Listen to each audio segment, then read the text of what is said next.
Hey, in today's video, we're going to take a look at one of the Scoreboard 6 allies, which is called Maul. And this one is a really interesting ally to have, and I think you guys are going to enjoy this. First and foremost, take everything with a grain of salt. This has been data mined, but things are subject to change, of course, because this is a public test server, so things can change when this whole scoreboard is finally released. Currently, Maul can be described as a super mutant that wears a Grognak headband, a super mutant armor, of course, and then to finish it off, this fella also rocks a black rimmed glasses. His backstory is quite interesting too, because he actually had a dog named Blopo, at least I believe that's how it's pronounced. This dog would end up becoming his best friend, and how this was possible was at some point in Maul's journey, he would eventually come across this dog that was trapped within a cage. Instead of simply devouring this dog, as you would imagine as hungry as this super mutant would be out in the wasteland,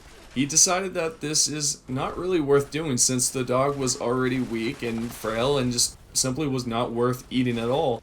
So he actually took the dog in and pretty much brought it back to health, and then next thing you know, they became best friends. Maul goes on to describe that this was basically his best friend because he never made Maul feel stupid in the end. He always felt cheered up, and then eventually, this is the best part about the whole story, and we'll get right into the sad part of it, which you're going to have to hold on to a few tissues here, but basically the dog will come across a Grognak comic that was buried into the ground. This would then open up a whole new world for Maul. As he would read through each page one by one, he would then eventually believe that these heroes, that these characters were 100% real. Now, this is not the sad part. This is where you should get your tissues out, guys. So, the dog eventually would help out a human out in the wasteland that would then eventually lead Blopo, the dog, the good old doggo, to become captured. Of course, Maul then became aggressive, as you would imagine anyone would if their best friend was captured. Now he makes a straight full-fledged attempt to go straight into this camp, take out everyone, and he does. He succeeds, but sadly, he did not get there in time and the dog had passed away. After this incident, Maul would then go on to blame himself, stating, "Grognak never let friend die," which this is sad because he does believe that in the end that the Grognak hero would have definitely succeeded and that he is not as strong as the hero himself. In the end, it sounds like Maul went full John Wick mode and had to take them out. Players will be able to activate a buff by talking to this ally/vendor. The source of this information was found at fallout.fandom.com, and this is what Maul's buff is. The melee weapon weight will be reduced to 30%, radiation resistance plus 20, and finally, your strength will be increased by 1. That is it, just an increment of 1.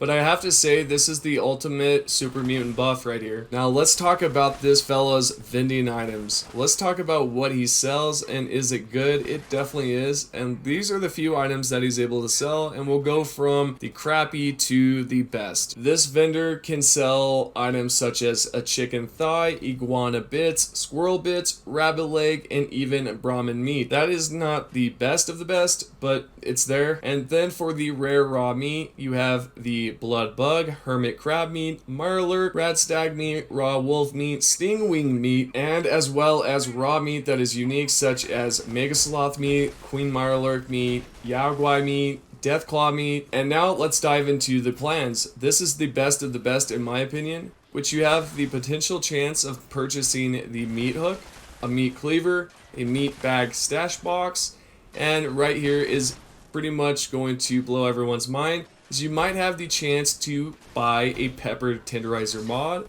salty tenderizer mod, and a spicy tenderizer mod. Now you are going to want that tenderizer before you even purchase the mod, or you could probably just purchase it then and then earn the tenderizer whenever Meat Week's available. This is absolutely incredible, so if you missed out on Meat Week before and you were never able to earn that mod, then this will give you that chance to purchase it from that vendor. And to finish it off, you might have the potential chance to purchase one of the Barbarian magazines from issue 1 to 10, and then the Unstoppables from 1 to 5. I will leave this source of information in this video as well in the description. And of course, like I said in the beginning, things can change with this. They might, you know, absolutely switch some things out of the vendor. Hopefully not. They need to keep those Tenderizer mods 100%. Absolutely. And then, of course, you got Daphne, which we don't know much about her except that she wears the top hat, which is from the inspector. And then she also rocks a magnifying glass. But this is just something that we'll eventually see from, you know, Bethesda.